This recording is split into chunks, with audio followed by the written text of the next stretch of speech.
Our hearts beat to the city streets. We began to feel the fire.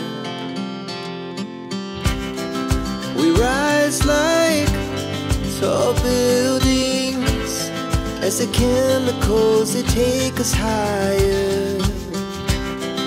The night's young and it's just begun as she puts her hand in mine. We wanna chase the night, wanna dance to the light, pull the stars from... Kolkata থেকে একটা ছোট্ট weekend কাটানোর জায়গা হিসেবে বেশ কিছু বছর ধরেই উঠে এসেছে পুরুলিয়া জেলার করপঞ্চকোট আর বরন্তির নাম। আমরা যদিও পুরুলিয়ার অযোধ্যা পাহাড় ট্রিপের শেষ দিনটা রেখেছিলাম বরন্তির জন্য। আজ পুরুলিয়া ট্রিপের তৃতীয় দিনে মুরুগুমা রিসোর্ট থেকে ব্রেকফাস্ট করে বেরিয়ে পড়লাম বরন্তির উদ্দেশ্যে। প্ল্যান হলো জয়চণ্ডী পাহাড় দেখে একবারে পৌঁছবো বরন্তিতে, আমাদের আস্তানায়। একই জেলা হলেও দুটো জায়গার দূরত্ব কিন্তু কম নয়, প্রায় 2.5 ঘন্টা মতো। তবে সেপ্টেম্বর মাসের রাস্তার ধারের এই সবুজ প্রকৃতি আমাদের একটুও বোর হতে দেয়নি। রাস্তার মোটের ওপর বেশ ভালোই বলা চলে। এসে পৌঁছলাম জয়চণ্ডী পাহাড়ের নিচে। হ্যাঁ, এখানেই শুটিং হয়েছিল সত্যজিৎ রায় পরিচালিত হীরক রাজার দেশে। এই হলো পুরো এলাকাটা। আশেপাশেই আরও 2-3টে পাহাড় রয়েছে, সেগুলোতেও সম্ভবত ট্রেক করে ওঠা যায়। আর এই জয়চণ্ডী পাহাড়ে ওঠার জন্য রয়েছে প্রায় 500 থেকে 550টা মতো সিঁড়ি। আর পাহাড়ের মাথায় জয়চণ্ডী মাতার মন্দির। পাহাড়ের নিচে গাড়ি পার্কিং করতে পারবেন অনায়াসেই। আর ছোটখাটো খাবার, জলের দোকান, টয়লেট সবই রয়েছে। শুরু হলো আমাদের পাহাড় চড়া।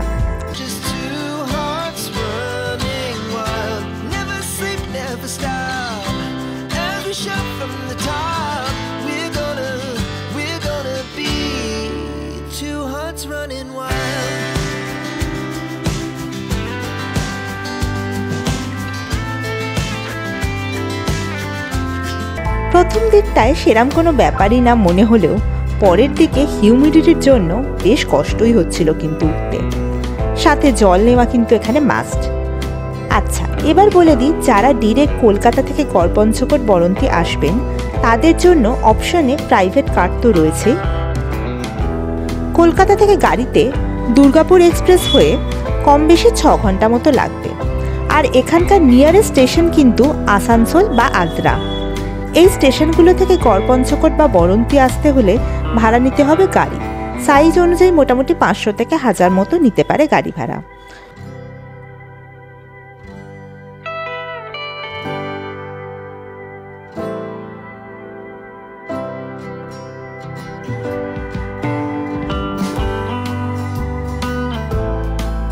অবশেষে পৌঁছে গেলাম পাহাড়ের মাথায়। দেরি না করে আগেই ঢুকে পড়লাম মন্দিরে, কারণ মন্দির বন্ধের সময় প্রায় হয়ে এসছে। ওপরের ছোট্ট দোকান থেকে পুজো সামগ্রী কিনে পুজো দিয়ে নিলাম।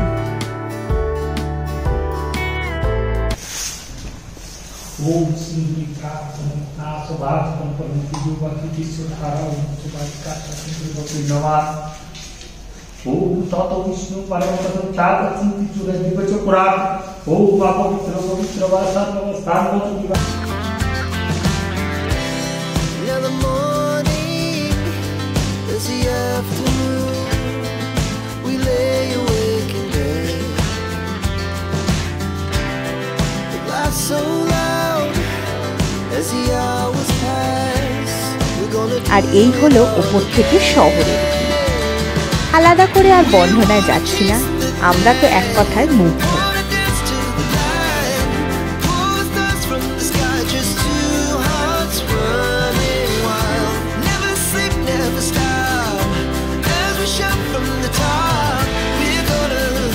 আমরা ফটো সেশন করছি একটু এদিক ওদিক করে।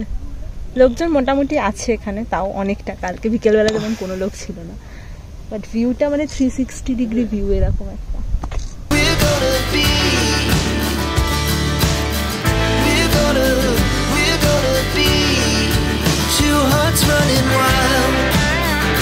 আজকে আমরা এসেছি এখন জয়চণ্ডী পাহাড়ে।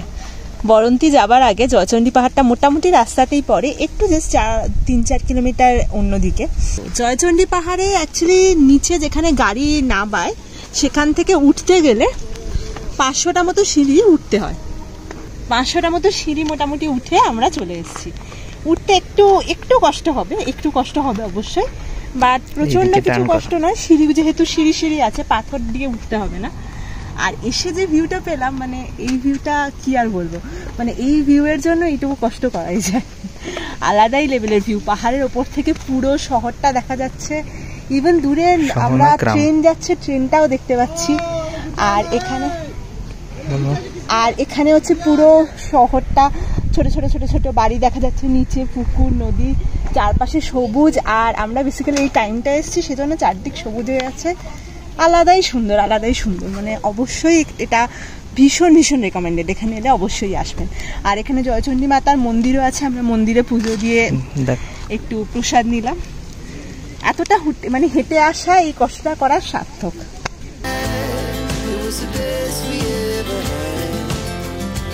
জয়চণ্ডী পাহাড় থেকে নেমে চললাম আমাদের বরন্তি রিসর্টের দিকে। দূরত্ব প্রায় 40 মিনিট মতো।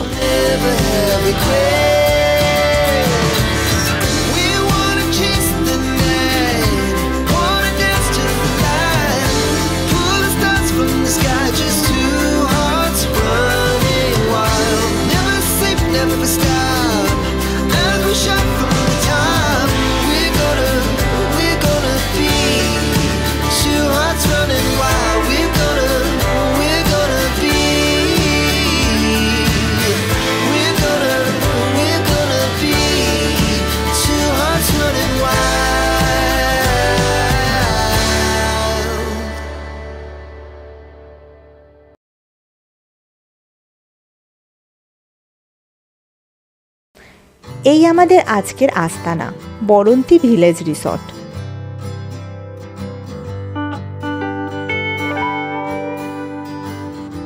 এখানে নানা রকমের রুম ক্যাটাগরি রয়েছে, যেরকম কটেজ রুম, টেন্ট, আবার বিল্ডিংয়েও রয়েছে অনেকগুলো রুম। রিসর্ট না হলেও হোটেল হিসেবে আকারে বেশ মাঝারি মাপের এটি। সুন্দর সাজানো।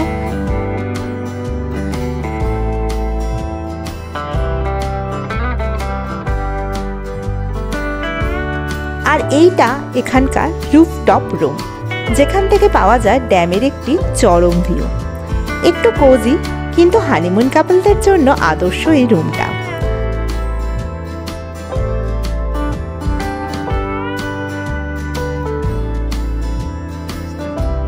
আর এটা আমাদের রুম।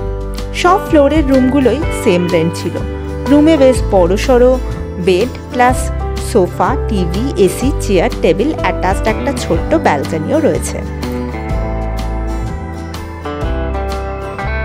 এসে গেলাম লাঞ্চ করতে। গরম গরম ভাত, ডাল, বেগুন ভাজা, স্যালাড, মাছ দিয়ে সেরে নিলাম আজকের লেট লাঞ্চ।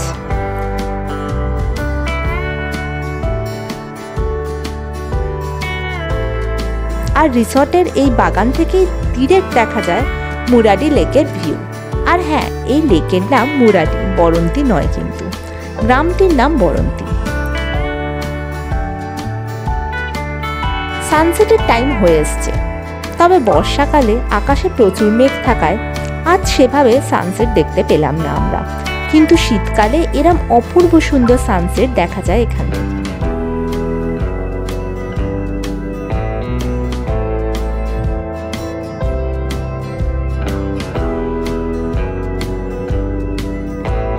বর্ষা ভেজা সন্ধ্যায়ও কিন্তু জায়গাটি বেশ সুন্দর।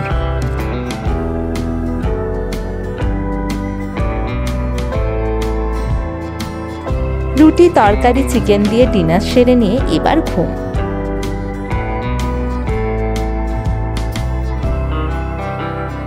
আজ ট্রিপের শেষ দিন। সকালে উঠে চাইলে গ্রামটি ঘুরে আসতে পারেন, খুব ভালো লাগবে। বৃষ্টি পড়ায় আমরা যেতে পারিনি। আমরা আলুর পরোটা আর ডিম পাউরুটি দিয়ে ব্রেকফাস্ট করে চলে এলাম ছাদে। আমরা বরন্তিতে এসে বরন্তি ভিলেজ রিসর্টে ছিলাম। এমনি রিসর্টটা ভালোই, বেশ ভালোই জায়গায়। মানে এই যে একদম রিসর্টের যে ভিউ পয়েন্ট, সেখান থেকে একদম উঁচুতে টাওয়ার, অ্যাকচুয়ালি ওই টাওয়ারটা থেকে এই যে এইরকম একদম পেছনটা পুরো বরন্তি পাহাড়টা দেখা যাচ্ছে। আমরা আনলাকি, আমরা বরন্তী থেকে সূর্যাস্ত দেখতে পাইনি। মোটামুটি একদিন ছিলাম, পুরোটাই মেঘে ভর্তি ছিল, কিন্তু রিসর্টটা খুব ভালো জায়গা। তবে রিসর্টে একটু প্রবলেম আছে, যেটা হচ্ছে পাওয়ার ব্যাকআপ সেরকম ভালো নেই। আমরা মুরুগুমাতেও ছিলাম, ওটাও অফবিট প্লেস, এটাও অফবিটই, বাট স্টিল এটা যেভাবে স্ট্রাকচার্ড, মানে অতটা রাস্টিক ব্যাপার তো নেই, এটা একটা রিসর্ট টাইপের। তো এখানে অ্যাটলিস্ট পাওয়ার ব্যাকআপটা আরেকটু ভালো হওয়া হয়তো প্রয়োজন। আর বাদ বাকি সব কিছু মোটামুটি ঠিক আছে, ভালোই, বেশ ভালোই। একদিনের জন্য বা দুদিনের জন্য এরকম একটা ছোট্ট ছুটি কাটাতে গেলে বেশ ভালোই লাগে।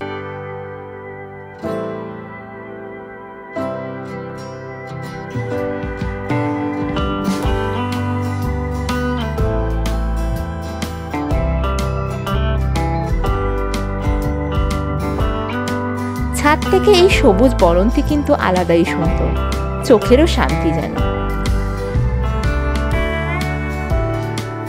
তো আজকে আমাদের লাস্ট ডে ট্রিপের। আমরা বরন্তী থেকে আজকে বাড়ি চলে যাব। আমাদের 4:30টার দিকে রূপসী বাংলা এক্সপ্রেস আছে আদ্রা থেকে। তো এখন যেটা প্ল্যান, মোটামুটি 10টা মতো বাজেই, 10:30 নাগাদ আমরা এখান থেকে বেরোবো। বেরিয়ে ইচ্ছা আছে হচ্ছে বরন্তীর যে মেন পয়েন্টটা, যেখানটা ড্যামটা মতো আছে, যেখানটা দিয়ে মেনলি আর কি লোকজন ফটো তোলে, সেই জায়গাটাতে যাব। ওখান থেকে দেখবো, যদিও মেঘ তো ভর্তি, বিশাল কিছু ভিউ পাবো এক্সপেক্ট করছি না। আর তারপর আমরা পাঞ্চেত যাব আর গড়পঞ্চকোট, এই দুটো দেখে আমরা ট্রেনে উঠে যাব। এটাই মোটামুটি প্ল্যান আছে। এই হলো বরন্তী গ্রাম। এখানে কিন্তু রয়েছে ছোট বড় অনেকগুলি রিসর্ট বা হোমস্টে। আমি ডেসক্রিপশন বক্সে কিছু নাম্বার দিয়ে দেবো।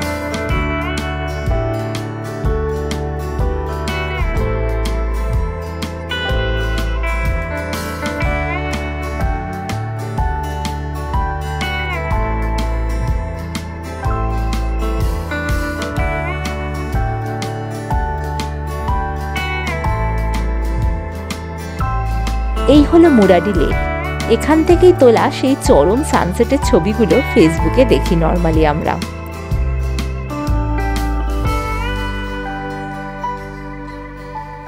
সানসেট না দেখতে পেলেও দেখতে পেলাম এরম কাশ ফুলে ভর্তি চারপাশ। কিছু পিকচার তুলে বরন্তীকে টাটা করে এগিয়ে চললাম পাঞ্চেতের দিকে। এই রাস্তায় যেদিকে চোখ যাবে সেই দিকেই শুধু কাশের বন। পুরো রাস্তা জুড়ে ফুটে রয়েছে অসংখ্য কাশফুল।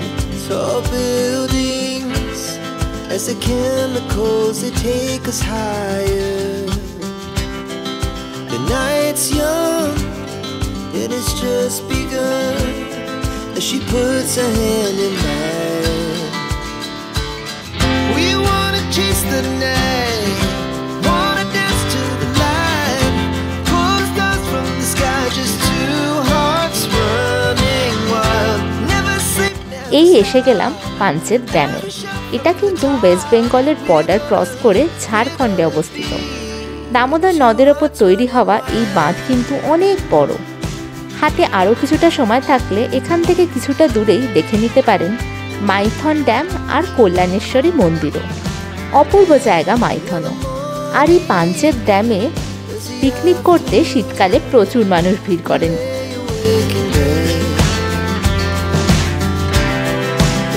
So loud as the hours pass, we're gonna do it all again. We wanna chase the night, wanna dance to the light, pull the stars from the sky, just two hearts running wild.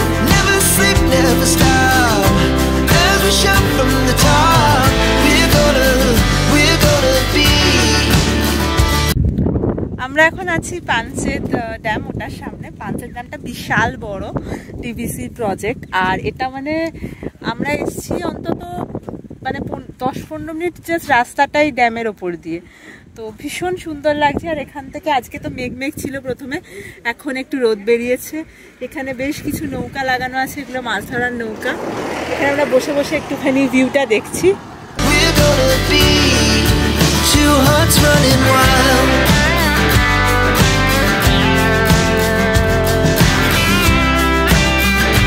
আর এখান থেকে সিঁড়ি দিয়ে নেমে কিছুটা হেঁটে গিয়ে দেখে আসতে পারেন যেখান থেকে ড্যামের জল ছাড়ে সেই জায়গাটা। আর একটা ছোট্ট পার্কও আছে এখানে।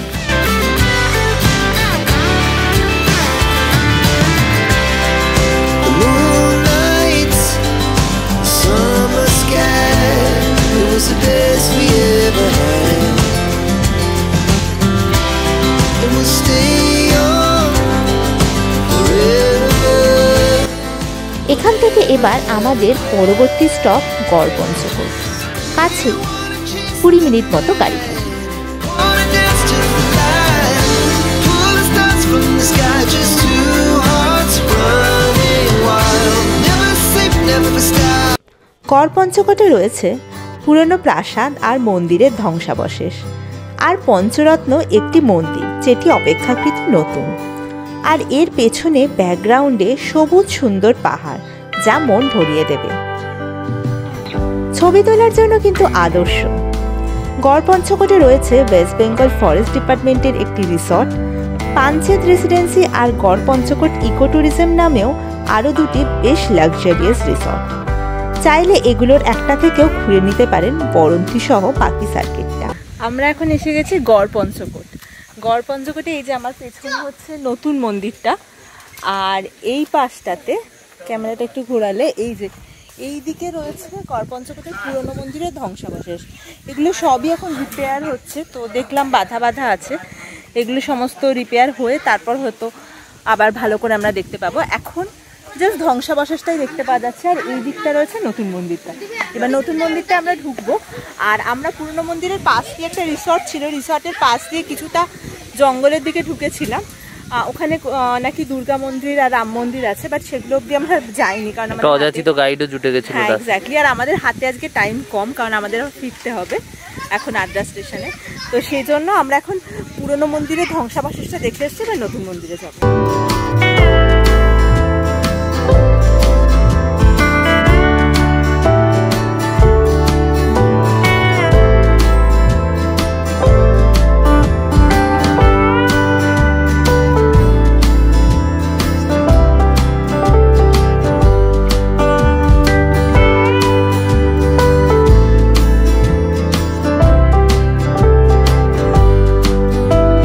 আর লাঞ্চ করতে চলে এলাম নতুন মন্দিরের ঠিক পাশেই থাকা এরম একটা দোকানে, যেগুলোকে আমরা ঝুপস বলি। ভেজ থালি, ফিশ থালি, চিকেন থালি, ঠিকঠাক দামে ঠিকঠাক খাবার পেট ভরে খেতে এই দোকানগুলোর কিন্তু ঝুড়ি মেলা ভার।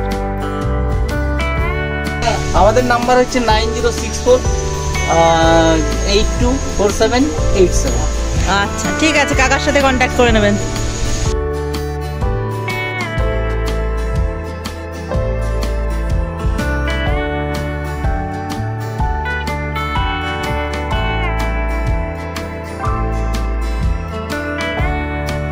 এটা হচ্ছে গড়পঞ্চকোটের একদম পাশে কাকার হোটেল।